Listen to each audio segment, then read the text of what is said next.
આ તો જગત છે ભાઈ, અને જગતને ભગતને કોઈ દી લાગે નથી. આ સમજી લેજો, આ જગતે કોઈ દી કોઈ ભગતના વખાણ કર્યા દે મને બતાવો કે આને વખાણ કર્યા, નહીં કરે. તમે ઘરમાં જરીક તમારું ભક્તિમય વાતાવરણ થાય પાડો કે શું આખો દી તમે પણ આમાં નામાં ચોટ્યા છો. કમાવ ને, ધંધો કરો ને, કમાઈને ખાવ ને, પણ તમે કમાણી કરો છો એમાં ઈશ્વર તમારી મદદ કરે છે. વેપારી આમ 3 વખત આ મુમરાને પગે લાગીને શટર ઊંચું કરીને અગરબત્તી આમ કરીને દીવો કરીને હે ભગવાન તું લાજ રાખજે, ઈ એને વેપારમાં વૃદ્ધિ આપે છે.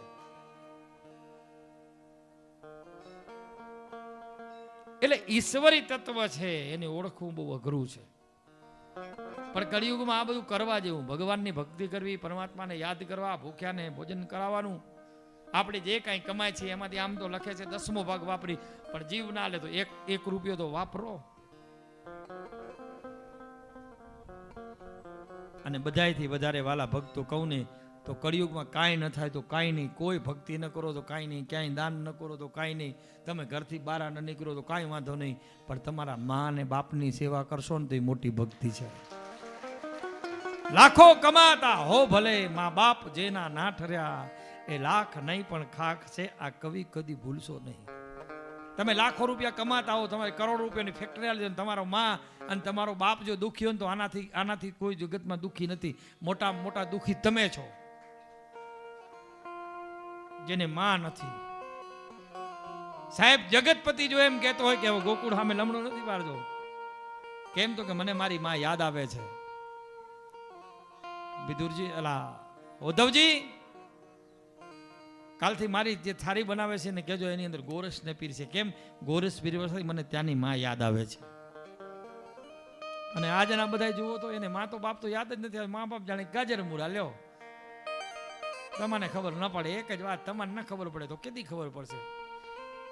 આ તમે જ્યારે નાના હતા ત્યારે લીલું થઈ જતું બધું, ત્યારે સુકામાં તમારી માં સુડાવતી, એ જાગતી ને તમને સુડાવતી મારો દીકરો ઉઠી જશે, મારો દીકરો.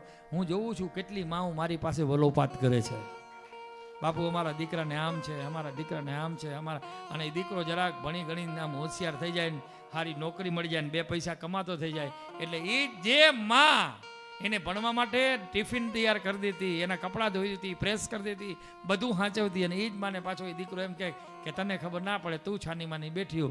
ત્યારે એમ થાય કે વાહ, આના કરતા તો પથ્થર જણી હોત તો સારું હતું. મારા ભક્તો મોટામાં મોટી ભક્તિ છે આ, બસ માં અને બાપની સેવા. જોકે મને બહુ આ માં ને દીકરીઓની ઘણી બધી વાતો આવડે, પણ આમ હું કરું નહીં. કેમ કે બધા વક્તાઓ આજ કરે છે ને કોઈને ફરક નથી પડ્યો. કેટલાય વક્તાઓ માં ને દીકરીની વાત રૂગી. અરે જે છે એ કયો ને માં ને દીકરી એને રાખ્યા છે તો રાખશે. જો હાહુએ જો રાખી હશે તો વહુ એને રાખશે. કેમ કે સિરિયલ આવે છે ને સાસ ભી કભી વહુ થી. આ બરોબર છે ને. ઓલી એક બાપુ એક વાત કરતા, કથાકાર પોપટગીરી બાપુ, તમે જૂની કેસેટ હું પેલા બહુ સાંભળતો, આખ્યાન કથાકાર. એક ઘરમાં એક દીકરી પેણીને ગઈ તો પછી ઘરમાં બધું સાફ સૂફ ને બધું કરવા માંડી ગઈ. એના હાહુ ને એના મોટા હાહુ હતા, એક બારે ઝૂંપડી બાંધેલી, એમાં દીકરી હવારમાં વહેલી જોઈ ગઈ. એટલે તેરે જ સમય હતો ને, મર્યાદા હતી. હાહુ મને કાંઈ કહેવાય નહીં, ને હા કાઢી લે વહુનો. એટલે બાપુ બહુ સારી વાત કરે. પછી દીકરીએ જોયું આ બધું ઘરનું ચિત્રણ. પછી થોડાક સમય થયા એટલે એને સારા દિવસો એ વહુને આવ્યા. એટલે વહુને પછી આ લોકો તેડી આવે ને પછી ભગવાને દીકરો દીધો ને પછી એને કીધું કે જો ભાઈ મારી સાસુ ઘણું મોટું કરિયાવર લઈ આવે તા, બધું તમે મને પપ્પા એવું જ કરિયાવર આપજો બાપુજી. તો બધું કરિયાવર આવ્યું. અને એમાં એના પપ્પાને કીધું પપ્પા એક મોટો ઘંટ લઈ આવજો. એ કે કેટલો 2 કિલાનો? તો ના 5 કિલાનો લઈ આવજો. એટલે 5 કિલાનો ઘંટ. એટલે બાપુજીએ એમ સમજ્યું કે દીકરીને કદાચ ત્યાં કોઈ મંદિરમાં દાનમાં ઘંટ આપવો હશે, એટલે મોટો ઘંટ આપ્યો ને બધું મૂકી ગયા ને આવ્યા. ઓહો દીકરી આવી ગઈ ને કંકુવાળા પગલા કરાયા ને દીકરાને રમાડ્યો ને બધી સાસુએ નાના સાસુએ લીધા અંદર ને આવો પધારો ને લાડવા ને દાળ ને ભાત ને બધું બનાવ્યું, જમો ને બધો સામાન ઉતાર્યો. બધો થોડો ઘંટ ઉતાર્યો ને તે હાવું કાંઈ બોલી નહીં, ઓલા ઉતારી મૂકી દીધો. પછી વહુને પૂછ્યું, હાહુ બધા ગયા ને મહેમાન 3 વાગ્યાથી રૂકામ હલવું થઈ ગયું ને બધું. મહેમાન જમીન બપોરે નીકળી ગયા ને 3 વાગે પછી બધું વાસણ સાફ થઈ ગયા ને પછી હાહુ 2 જતા ને પછી હા હું હરિભક્તિ બહુ પૂછ્યું, વાવ તો કે હા બેટા. અરે હા બા બોલો. બેટા આ તો બધું બહુ સારું તમે લઈ આવ્યા, પણ આ ઘંટ કેમ, એ શું કામ? તો કે બા તમને ખબર નથી? તો કાં? તો કે હું આ બાજુ સાફ કરવા જાઉં ને ત્યારે આપણા મોટા સાસુ નથી મોટી બા, તો હા એમના ગળામાં તમે નનકી ઘંટી બાંધી છે. એ કે તમારા મા બાપ કને ઓછું હશે તમે નનકી ઘંટી લઈ આવ્યા. મારા બાપુજીને મેં કીધું જો મારી હાવું બરોબર તો મોટો ઘંટ દેજો, એટલે તમે જ્યારે ગેઠા થશો ત્યારે તમારા ગળામાં આ ઘંટ બાંધવાનો છે. એ ઘંટ આવડો ઘંટ એની હાહુ ગઢા હતા ને ઘંટી બાંધેલ હતી ગોડીમાં. કે ઘંટી વગાડજો ને ટીણીંગ ટીણીંગ કરજો એટલે કે અમે આવશું, પાણી પાઈ જશું, જમાડી જશું. બોલી તો બિચારા હકતા નતા.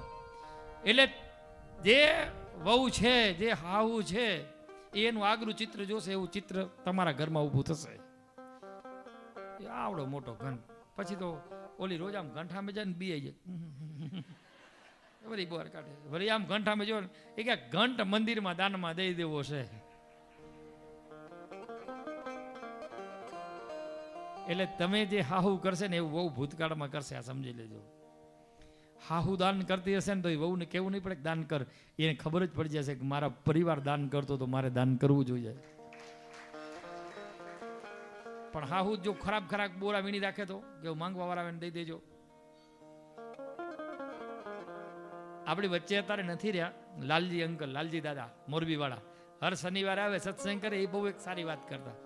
એ કે હાહુ ને વહુ મંદિરે, વહુ એક હાહુ રોજ મંદિરે જાય અને વહુ કે મને મંદિરે લઈ જાવ ને, તારે ન હલાય, તું નનકી છો હજી, મને જવા દે.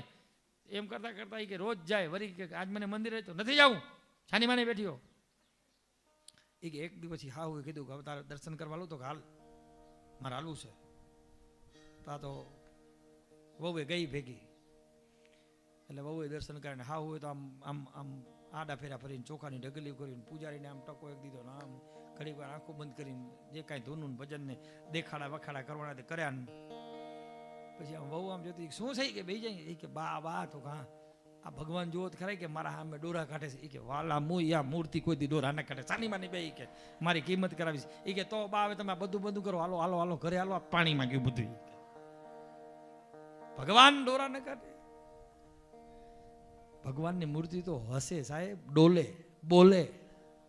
તમારો ભાવ હોય તો આવો કવિરાજ. ઉષાને જવાની હજુ આવતી હતી, લજાતી કુમારી જરી લાવતી હતી, વરી કે કાળા રૂપાળા સુવાળા. વાહ વાહ. મૂર્તિ ડોલે, મૂર્તિ બોલે. તમારો ભાવ હોય તો સાહેબ. આપણે આ મૂર્તિ ઘણાય મને કે મને બાપુ પછીનો આજ મૂર્તિ ન હતો, પરસેવો વરતો હતો. બસ એનો ભાવ છે. મૂર્તિ એમને પરસેવો દેખાય એની ક્યાં વાત કરો. સવારે મંગળા થતી હોય ને હું ભગવાનને આમ ભોગ લગાડું ને, ક્યારેક ભાવથી કોઈક વ્યક્તિ ભોગ તૈયાર કર્યો હોય, ભાવથી લઈ આવ્યો, સાહેબ ભગવાન આરોગ્ય. 4-5 શનિવાર તો કોઈક સુંદર મજાનું ભગવાન માટે પાનનું બીડું લઈ આવતા. હું સવારે પાનનું બીડું ભગવાનને ખવડાવું. ક્યારેક ક્યારેક ભગવાનના હાથ લઈને ખાય છે. આવો ભાવ થાય. ભાવ છે ને, ભાવ છે એ મોટી વસ્તુ છે ને. ભાવ હૃદયથી પ્રગટ થાય. હૃદયથી તમારો જ્યારે ભગવાનમાં જ્યારે ભાવ જોડાશે ત્યારે ભગવાન તમારું ડગલે ને પગલે કામ કરશે. બાકી તો અહીંયા ઘડીક વાર તમે બેહો ને ત્યારે એમ થાય કે આમ કરવું જોઈએ, આમ કરવું જોઈએ, પછી હતી એની કેસેટ ચડી જાય મગજમાં તો નકામી વાત છે. ભાવ હૈ તો ભક્તિ હૈ. મીરાનું શું હતું? ભાવ હતો. સબરીનો શું હતો? ભાવ હતો. તુકારામનો ભાવ હતો. સકુબાઈનો ભાવ હતો. ભાવ હોય ને તો ભગવાન. એની ક્યાં કરો? કર્માનો ભાવ હતો. કર્માબાઈનો ખીચડો ખાવા ભગવાન આવેલો. ભાવ છે તો ભગવાન છે, ભાવ નથી તો ભગવાન નથી. એની ક્યાં કરો? તમે નાના બાળકને જો પ્રેમ ભાવ દેશો ને તો તમારા કને બાળક આવશે. પણ એક વાર એની આમ ડોરા કાઢજો, બીજી વાર લમણું નહીં વાર એની માને કહેશે આમ કેમ ભાવ નથી. પણ એને ભાવ દેવો ને ચોકલેટ આપો, આવો બેટા આપો, એ દોડીને આવશે. ઘરમાં જ તમે જુઓ ને પતિ પત્ની વચ્ચે, તમારો પતિ તમને ભાવ દે કેવી મજા આવે. 2 રોટલી હેલી બનાવો, તમે પૂછો ફોન કરીને શું બનાવી રાખવું આજે, એમ નહીં પણ તમે કહો તો ખરા. એ કે તો દાળ બનાવજે. દાળ તો કાલે ખાધી હતી. એ કે તો બટેકાનું શાક બનાવ. એ બટેકાનું શાક થી તમને વાયુ લાગે છે. એ કે એક કામ કરતો, એ કે ભરેલા ભીંડા ક્યાં અત્યારે મળે છે. એ કે એક કામ કરું શું, તો કે સેવ ટમેટા શાકમાં ઘરમાં પડ્યા છે, વઘાર નાખો. તો એમ કે ઝપાટે શાક. એ વાત છે. આ દાંપત્ય જીવન જો